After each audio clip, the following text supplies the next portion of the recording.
Oh, Hey, I'm here with Ezra Kramer, a professional psychotherapist, and I wanted to ask him about his experience at Tierra Vida Nibiru, where in the Peruvian Amazon, we work directly with native Shipibo lineages in the rainforest in our center there on Yurinacocha Lake. So, Ezra, I wanted to ask you about your experience, who was in the jungle with me. What it's been a year now. it's been exactly a year. It's hard to believe it's been a year. I'm happy to talk about it. It's taken a year for me to be able to talk about it and figure it all out. Again, I'm Ezra Kramer. Um, I've been a licensed social worker since '98, uninterrupted, and a licensed clinical social worker for 17 years. And my journey down to Peru started mostly because of a health condition that was chronic. I couldn't get treated successfully up here, and it was tough. So, boom, I bumped into Adam and his family. Long story short, because I already knew them, there was trust there, a lot of trust. And I ended up in Peru being treated uh, with ayahuasca and other dietas, um, and it had an impact I just didn't expect. It was profound. I felt safe. I knew, because this was a family I trusted, and I knew that the people I was being treated by were indigenous Shipibo people, and not just money-seeking wannabes. Sorry to say that word, but that's how I feel about it. So that was a plus too. That's a plus here, um, and I wouldn't have gone otherwise. The decision was not easy. There was a little bit of fear. I don't know why. I've not done a lot of psychedelics, but as a psychotherapist who has used LSD and um, MDMA and psilocybin, the ayahuasca experience surprised me. It was not the psychedelic experience I was expecting, although it was very psychedelic in retrospect. So that would take a long time to explain, but it wasn't scary and I didn't feel high. That's what I want people to know. That was my experience. I didn't get sick drinking it. It tasted wonderful, like molasses. And again, everybody's different. The dietas for me, were equally important because I was sick bowel wise. I was not regulated. There was nothing going right. You can ask this guy.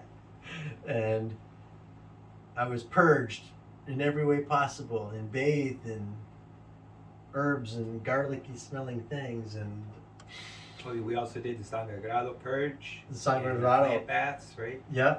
Yeah. And at some point along the way, it wasn't just about the ayahuasca. The Chiricsanango Was the master plant dieta was that you the were master doing? plant dieta that How I was the did. Chicxinango? It was just unexpectedly powerful. You described it well. When I took it, I hurt kind of almost worse at first, as it found the areas that hurt. But boy, it found the areas that hurt that a lot of doctors couldn't find.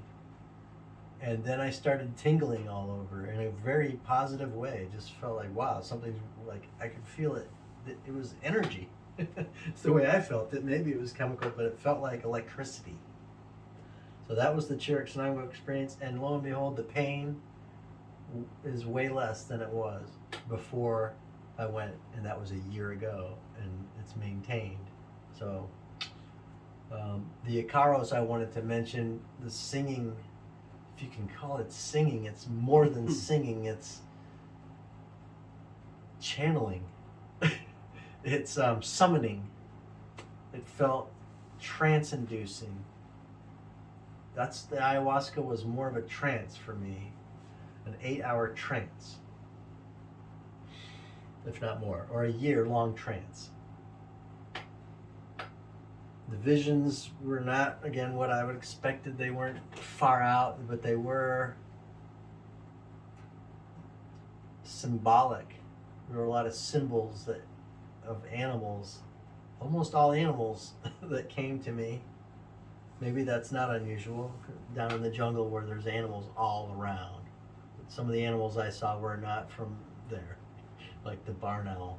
Maybe are barn owls down there. I don't know. Other thing I wanted to mention as part of my prep going down to the ceremony is the call and response with the maestro and the maestras, and in my case the whole Mawa family practically was critical, and I felt welcomed to do it. It felt like part of the medicine. For me, that was part of the medicine, and I think that is all You I mean can by do. call and response, like you were saying, it's like a psychic communication I that was going on? Yeah, where I where you felt were that at. they were dialing in without talking to me, that the song was working inside me because of them, that they were in control of it. Maybe not, if they were channeling it, and they could intensify it or withdraw it, and I could call it on even, and I could slow it down. I was doing things like, which I think were like wing beats. Mm. They still feel like wing beats, and I do it all the time now. Mm. you know. Yeah, it was transformative. None of the things I feel are things I've never felt. They're just way more powerful. Like I have no options anymore.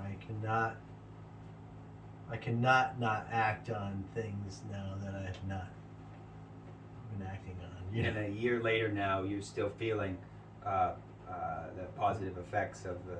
Yeah, I still healing feel it ceremonies. working. It still feels like it opened me up to levels of honesty, healing. I don't know. Responsibility, environmental responsibility. Things like that. Huge. Nice. Well, thanks so much for Yeah. sharing your experience. I'll be back down.